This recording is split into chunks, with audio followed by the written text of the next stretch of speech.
Welcome to the Brilliant Fertility Podcast. I'm your host, Dr. Katie Rose, and this podcast exists to help illuminate the path ahead of you.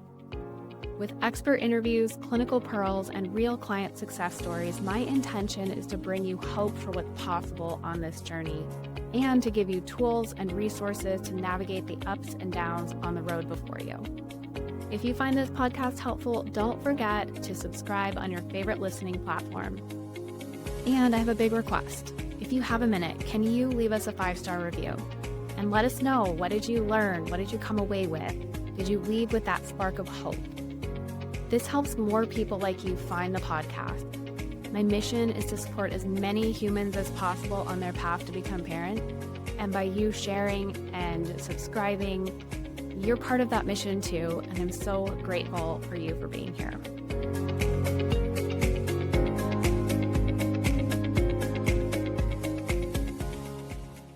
Welcome back to the Brilliant Fertility Podcast. I'm so honored to interview our guest today, Jessica Field, Master of Psychotherapy and Spirituality. She's a wellness coach in spirituality for individuals and groups, and she's built off of her own experiences and with trauma, mental health, infertility, working with both couples and individuals in grief work.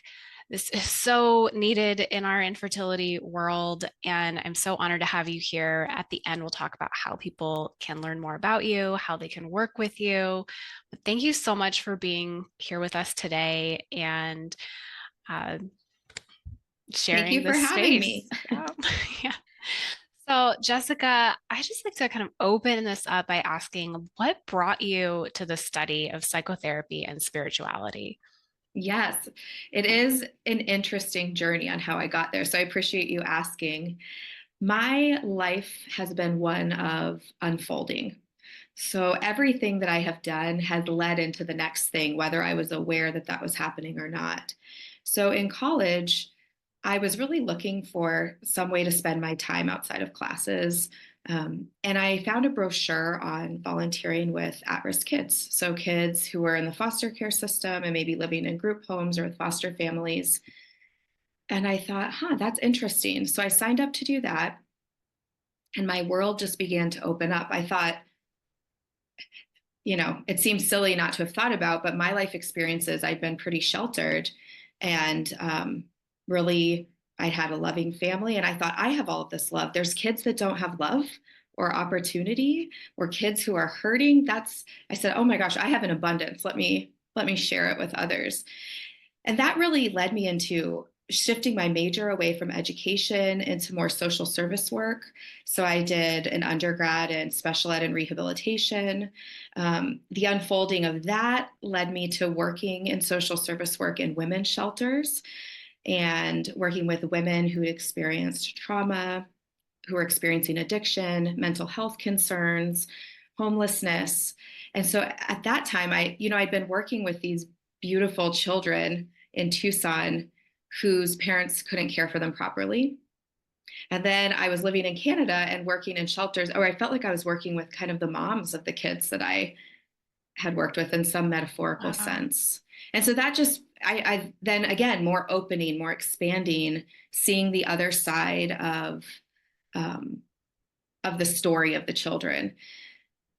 So all along the way, as I'm doing social service work and this and that, I'm volunteering in different areas. I'm volunteering in hospice. Again, just expanding my world. I think I was hungry for the human experience. I just wanted to know how other people live, because I really have always felt that we're all so connected. So I was also working in youth ministry along the way, in churches and with families and teenagers and young children. And so fast forward all of this a little bit, I'd burned out of social service work. I'd worked in shelters, I'd worked in street outreach, and I had all of this new information and was thinking, where do I go from here with this? What do I do with this? Now that I know all of this exists, how do I build my skills? So in that burnout, I'd gone back to youth ministry, and then another position had opened up where I had been working to be an abuse counselor part-time. And because of different things I had done, I was qualified to apply for that. So I was 20 hours a week as an abuse counselor for women and children. and 20 hours a week at a church. And I saw two really great models, but both models were incomplete. So at the shelter, I had a biopsychosocial model that was wonderful, but it left out spirituality. And at the church, I had a spiritual model, albeit religious as well. Spirituality and religion are not always the same thing. And that was wonderful, but it was also incomplete. It was missing the mental health component, the emotional health component. So I thought, how do these worlds come together? Because for whole person healing and fulfillment, I think we need it all. And in my search for what do I do? Do I do a master's of divinity and a master's of social work and put something together? I found a new program in Toronto that was a master's of pastoral studies in spiritual care and psychotherapy, and they were bringing the worlds together. And gosh, I've never looked back. I feel like it was just exponential learning in that program. My own personal life, I was going through some difficult challenges. And so I was experiencing firsthand the importance of addressing the body, mind, heart, and spirit while I was learning about it. And so that's the work that I bring to people now. Yeah. Thank you so much for just like continuing that work and being willing to travel far and wide to find the education that you needed to put it all together. Because I agree with you. There's been so many missing pieces in my education. I'm at like the 11-year in practice mark. And I feel like over the last 2 years is really where it's like, okay, now I can start to fit all of these pieces together. Yes. The mind, the body, the mental, emotional mind. It's not just like the mind, and then the spirituality. These are all part of our entire being. And also thank you for pointing out that religion and spirituality are slightly different. You do not have to be religious to be spiritual. And this is an area where a lot of my patients have struggled to find that connection to a greater self, their higher self, the connection to other humans, intuition. But I'm also really curious about what along the way led you to specializing in infertility care and grief work within infertility. Yeah. So grief is something that comes up with everyone because grief is our natural response to loss. And we experience losses every day. I think it's okay for me to share this. Your son forgot his lunch for camp. That's a loss, He was pretty sad. Yeah. So he's feeling things. So we experience losses all across the spectrum of minor to major, and grief is our natural response to that. And miscarriage and infertility in particular have touched my life. I experienced my first miscarriage about 10 years ago in my first marriage. And then last year in my second marriage, I've had 2 miscarriages, and we're on this journey of not really knowing where the path will lead, but knowing that we're on it. And it's a funny thing because maybe people are talking about it more now, but 10 years ago, when I was pregnant and I was so excited, and I remember telling some people, friends, and getting different reactions. Some going, "Oh, congratulations," but kind of reserved. And then after I miscarried and shared, I was really open about my experience with people. And I shared with those same people. They said, "Yeah, that happens a lot. That happened to me.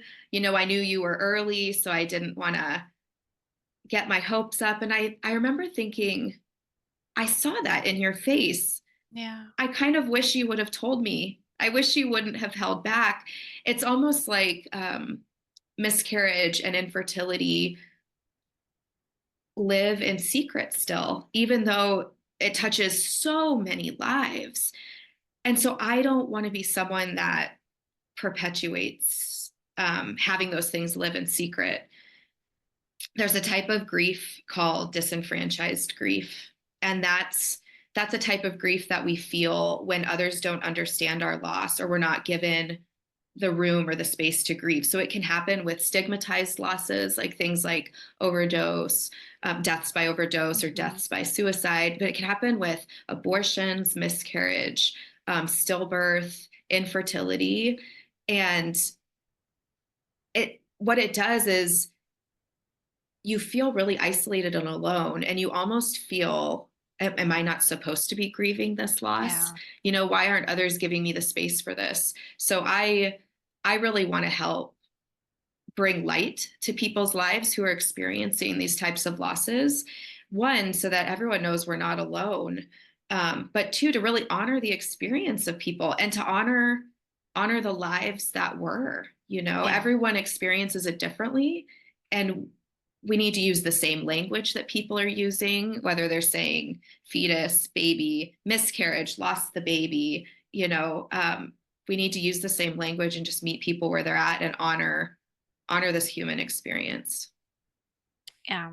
I I see that so frequently. And of course, I'm immersed in it. So every Yeah. day I'm talking to people who have experienced the loss, whether it's the loss of that dream that they held of what their family was supposed to look like at this certain point in life, the loss of an embryo if a transfer didn't take, the loss of relationships. Sometimes even within infertility, you see your friends who are starting their families and they're going off on this completely different track, and you're feeling like I'm just left in the dust. Yes. I'm so glad that you're naming those losses, like loss of dream and these different steps along the way, thinking that your kids will be the same age as your children's kids or as their cousins, or maybe parents have died now and they're not going to have Yeah. the grandparent experience. That's a major loss. But that loss of dream, so losses aren't always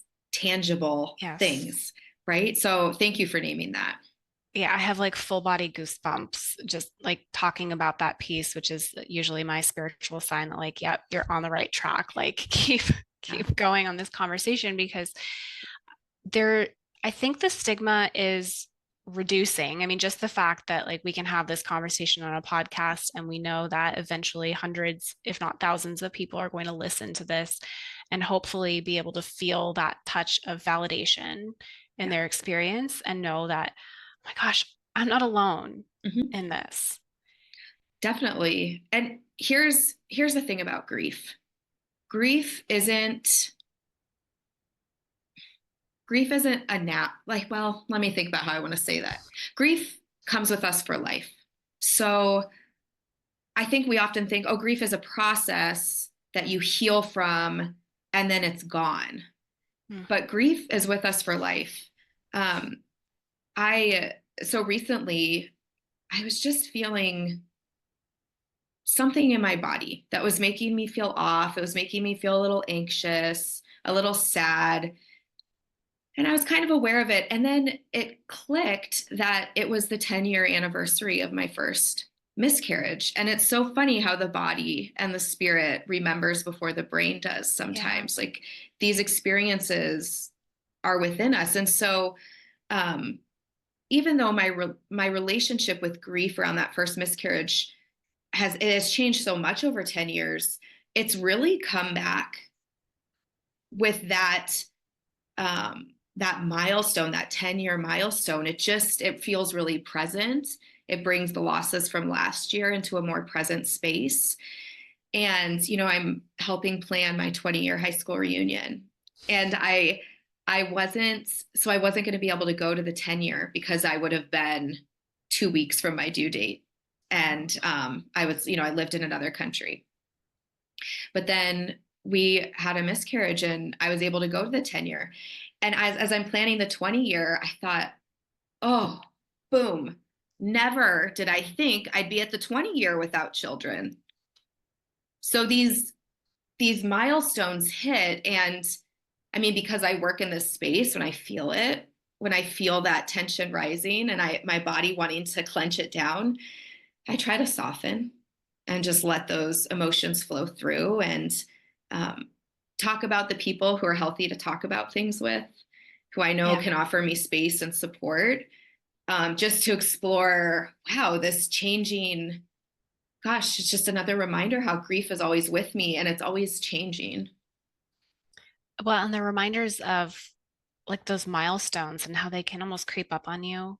Yeah. It's Yeah. not always, and it's not rational either. No, rarely. And so for those of us who have been very conditioned to use our rational and our logical. Mm. Like how might you go about supporting someone who has a really hard time with grief because Mm. this rational society has been told you, like, here is your timeline for grief. You should be done with this now. Mm-hmm. Mm-hmm. You should be over this. Right. Oh gosh. I mean, if we could make a list of all the things people say that they think are helpful that really aren't, right? Like that one, you should be over this by now, or God doesn't give you more than you could handle, or at least blah, blah, blah, right? I like to do that If in your grief. sentence starts with at least, Yeah. let's just stop. Just stop. Right there. Just stop. And you know what? We can all own it. We've all made the mistake of saying the wrong thing to someone. And so we can offer people a little bit of grace too when they say the wrong thing to us sometimes. So I think grief is a really embodied experience. And when we're trying to rationalize our way out of grief, we're living up here in the head. And so I really try to help people drop into the body, into the heart space, or into the gut, and really kind of just notice what they're feeling. Taking some deep breaths, closing their eyes, and really seeing where the grief is dwelling. Oftentimes it's here. It feels tight in the throat. It can feel a tightness in the chest. It can sometimes mimic anxiety, the racing heart and the sweaty hands. And I think sometimes that can give us a place to start. So if someone's breathing and feeling tight in the throat, I might ask them, what needs to be spoken? What needs to come out? If something's living here, what needs to be voiced? These aren't always the easiest things to do with our friends and family members. But I think if our friends and family members are trying to rationalize their way out of grief, you just keep listening. Just let them talk, listen. Don't offer placations, right? Don't offer the at least statements. It's very real to not know what to say to someone. And so when in doubt, be silent. And if you really feel like you need to fill the silence, you can say, I'm here with you and I'm so glad you're talking to me. I'm not saying anything because I don't think there's anything to say. I just want to be here with you. Thank you for that example. It's like I recently, my husband was telling me a story about a colleague of his who has been diagnosed with pancreatic cancer and does not have a great prognosis. And they have one of these relationships that's developed over social media and has been a really lovely relationship. And he commented about, like, I'll probably get pretty emotional here too, because like his most recent YouTube video, like he was looking really thin, and I reached out to him, and yeah, he's like, this is probably the final months. And yeah, I just had nothing to say. Yeah. Because I'm just like, I'm sorry. I know that this was an important friendship. And finding friendships later in life can be challenging as it is, but there's so many ways in which I think our humanness can feel just more connected, more loving, if we're all more in acceptance of our grief. I think so too. Yeah. And silence can be a gift. We have all these tools at our disposal. We have our words, we have our hands for hugging, for, we don't always need to use all of our tools. So silence can be a real gift. But yeah, you mentioned acceptance. So let's talk about acceptance.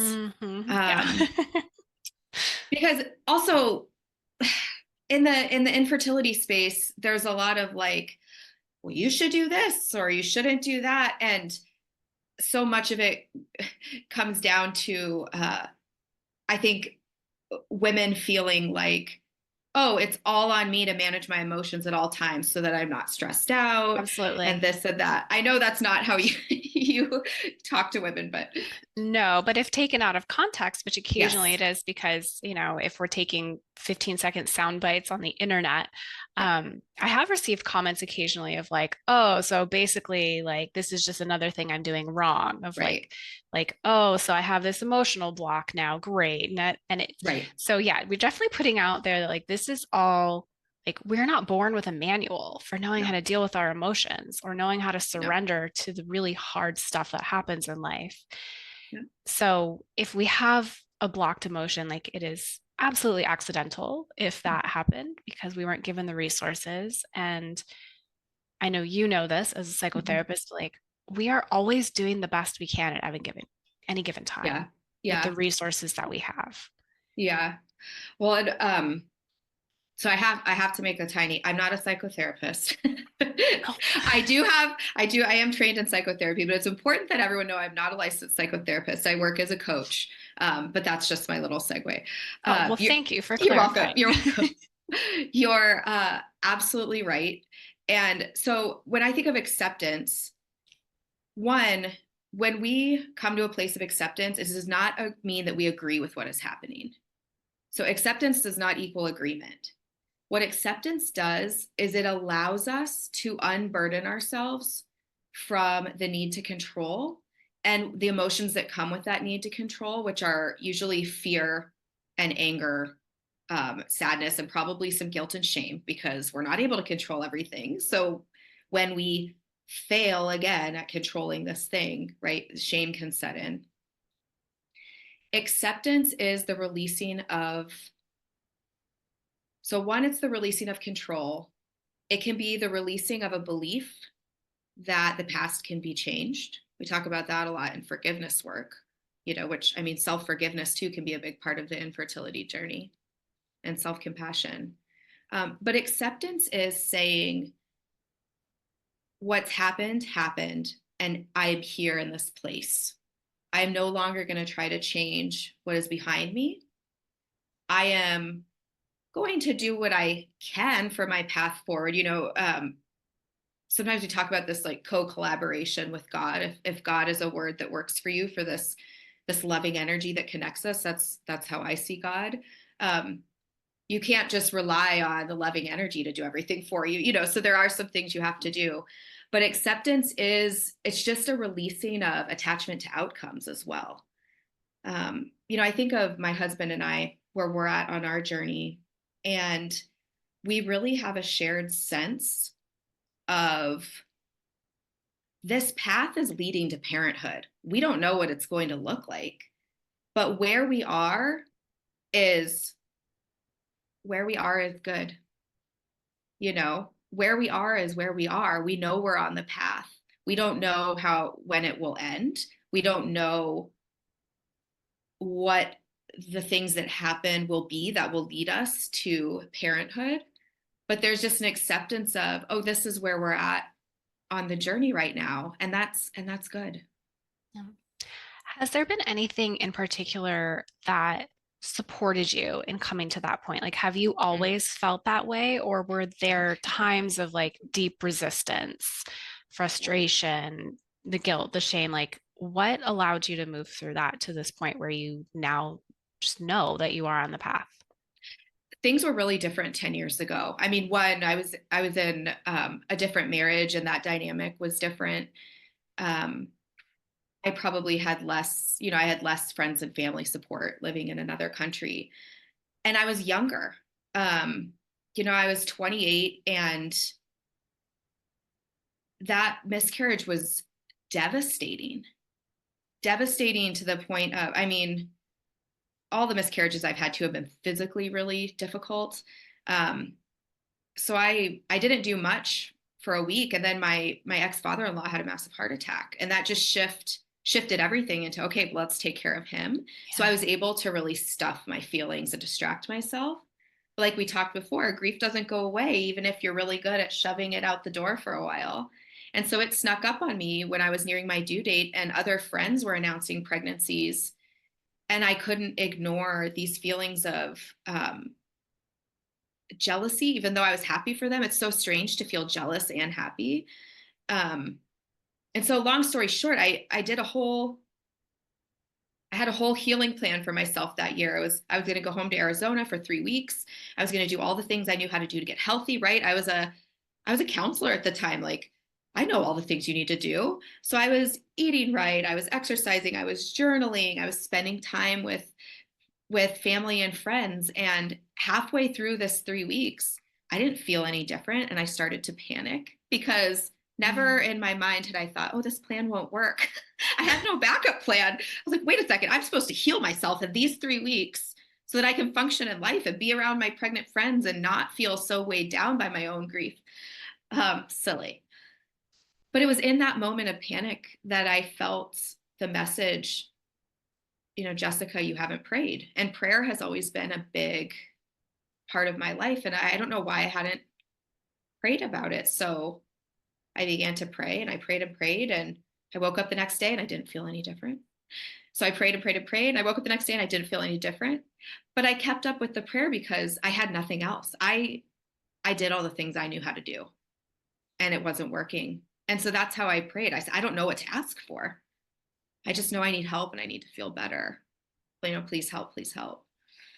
And I did. I did end up waking up one day and just feeling better. I can't say that I felt like leaps of joy, but I felt like I came back to a stable place where I was able to support my friends. I was able to be excited for them. And so that was the beginning of that growth. There were other things that happened along the way, where my perspective started to change. I started to be able to see the bigger story. I was working with a woman who had been diagnosed with uterine cancer and was going to have a hysterectomy, and she was about 39.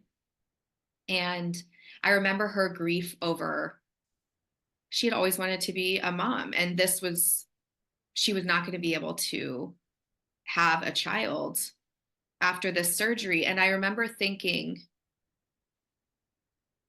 okay, wow, what are the things that I have that make me feel grateful? I'm grateful that I know what it's like to feel pregnant, even if only for a couple of weeks. I'm grateful that I saw a positive test. And, even last year, I think if I never get that moment again, I got to wake my husband up and show him a positive pregnancy test, even if it's short-lived. I'm grateful for that. So it's also a weird thing to find, okay, what does this mean if I'm sad and I'm grieving, but I also feel grateful? And sometimes I feel joy. What? But those things go together. And when we allow ourselves the space to feel the grief, I might be segueing now a little bit, but when we allow ourselves space to feel grief, we open up that space for joy too.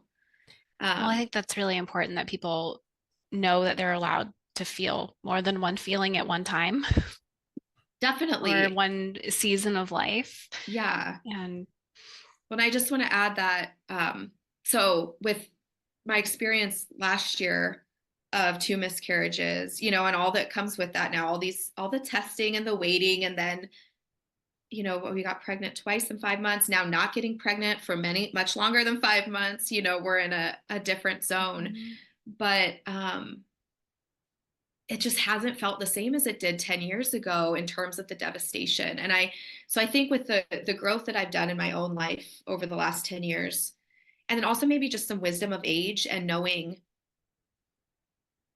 how much loss there is in this world, I can be around pregnant people. I think I can celebrate with everyone who is excited about pregnancy, who's excited about adoption, who's, if I go to a baby shower, it's just such a different space because I think, wow, life is really hard and we need to celebrate everything that we can. And again, grief and joy can exist in the same space. thank you for sharing that. I hope that someone out there who has been struggling with grieving, with feeling like they can't celebrate their friends or their loved ones who are going through joyful experiences, can see some light at the end of that tunnel or feel some warmth and some connection through this conversation. In what ways are you currently supporting individuals and couples through their grief and, just their emotional, mental, spiritual journey through infertility? Yeah. I mean, in a very practical sense, so I work with individuals and I also hold groups and I can also work with couples. Um, in September, the Fridays in September, I'll be hosting an online group for individuals and couples experiencing miscarriage and infertility. I really like group work because, we talked about stigma, we talked about isolating emotions, we talked about disenfranchised grief. I think group work uh, helps dispel those things. Agreed. And I think the group work can really help partners feel less isolated. Um, Partners have a different, sometimes parallel, but different and unique journey um, to their pregnant partner, and so there's space in group work to honor that as well. Also in individual work. So when I work with individuals, I meet with people on Zoom. It gives us a lot of flexibility, so they can be from any place really. And we talk a lot about the different types of grief and the different types of losses. We really break down the emotion of anger and we talk about guilt and shame. I love using storytelling and how we create narrative and tell ourselves story in my work with people. Um, and then, infertility isn't always the only thing going on in people's lives. So there's often many layers to what people are experiencing. And so I like to meet people where they're at. When we talk about spiritual wellness, you know, we know how to take care of ourselves physically, and we're getting better at how to take care of ourselves mentally and emotionally. But spiritually, like we said, regardless of where you land on the religious to non-religious spectrum, everyone has a deep part of self. And it's that spiritual part that cares about connection, belonging, meaning, purpose, our identity. Mm-hmm. And when we experience losses, those parts of us feel really shattered apart. And so there's a rebuilding and a relearning. How do we live in a world where this reality exists? So there's a lot of that rebuilding that is done. Yeah. Thank you so much for sharing that. I have had the experience of several patients recently who have expressed like this sense of awkwardness when entering into spirituality. Several of them Yeah. had been raised in very religious families, and that no longer resonates with them. And then there was, long stretch of just a denial of spirituality, a denial Yeah. of deep self. Yeah. And there has been something about the infertility journey that has awoken the need to bring that in. And so for those folks who, they don't necessarily, the word God does not necessarily land in a way that feels meaningful for them. How do we help people walk through that piece? When they've been hurt by religion or yeah. So I think just finding your own language and separating the two. I mean, religion really is how humans have tried to make sense of these felt things or these kind of mystical experiences, I think. And then of course, along with religious texts and all of that. But spirituality is your felt sense of what connects you. It's that part of you is awakened when you're thinking of the big questions like, what does it all mean? Why am I here? And I think there's some room. It's beautiful that people who are experiencing infertility or who are on this path, that in a sense is calling them back to that greater felt sense. And so I think there's a beautiful opening there. And I would just want those people to be with those feelings and to explore and to be curious. So I think curiosity and wonder are great tools to get us back into that deep self, because when we're curious, we can't judge. We Yep. could let go of the shoulds and shouldn'ts, right? Which religion, I mean, when a religion isn't resonating with someone anymore, some of what it is still floating there in our being is the big shoulds and shouldn'ts. And so also noticing when we hear ourselves saying those things and saying, oh, that's a belief. Okay, what is that belief? I'm going to write that down. Okay, now, how did I come to adopt that belief? So one is, do I still believe it? Is it mine? Okay, how was I introduced to that belief? Is it something that still resonates or that I want to let go of? So that's a whole journey too, is that is finding an entire spirituality. Yeah. belief work, limiting beliefs. My goodness, that's like, Yeah. we could write books on. Well, and just like everyone's grief experience is different, everyone's experience of spirituality is different too. So I like to use language that works for people.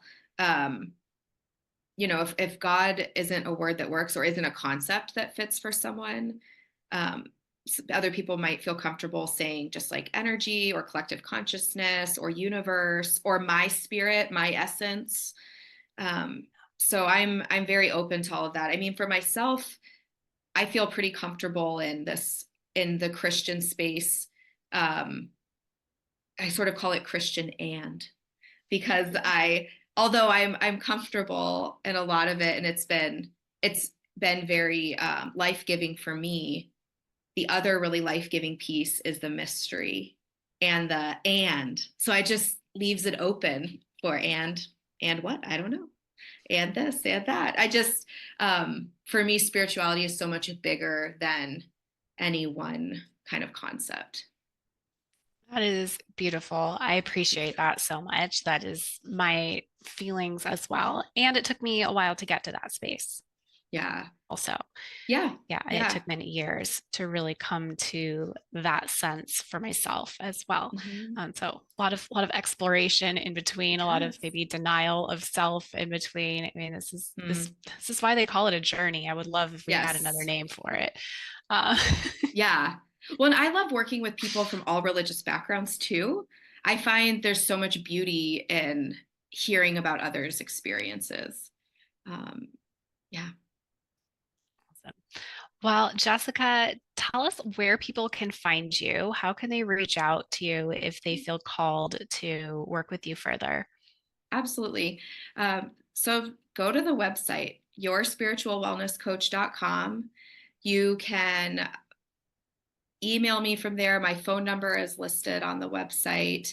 My email address is listed. You can see what upcoming groups there are. I also have a booking calendar if you want to skip straight to getting on the calendar. But I always offer a 15-minute inquiry call too. So just book an inquiry call with me and let's see if we're a good fit, because like I said, everything on my path has unfolded to this place where I am at. And I really want to help people feel whole and fulfilled. If you call me and you're not sure that this spiritual wellness coaching is what you need in this moment, that this is going to serve you, I have plenty of experience in other worlds of social service work and counseling where I'm happy to help you find the person who will be a good fit for you with what you need at this time. So just reach out. Awesome. Okay, we will have her website in the show notes, as well as her links to social on Instagram and Facebook. She also has an awesome gift for you guys, her little book of grief. So if that's something that you think would help guide you on this journey as well, see the show notes for the code on that. And Jessica, thank you so much for being here with us. I feel like this conversation is just so needed, and I hope that it touched a few people out there in knowing that they're not alone. Thank you so much for having me. I hope the same. Yeah, and thank you so much for sharing your journey and being open and vulnerable. And I see you in your grief, and I am here for you as well. Thank you so much.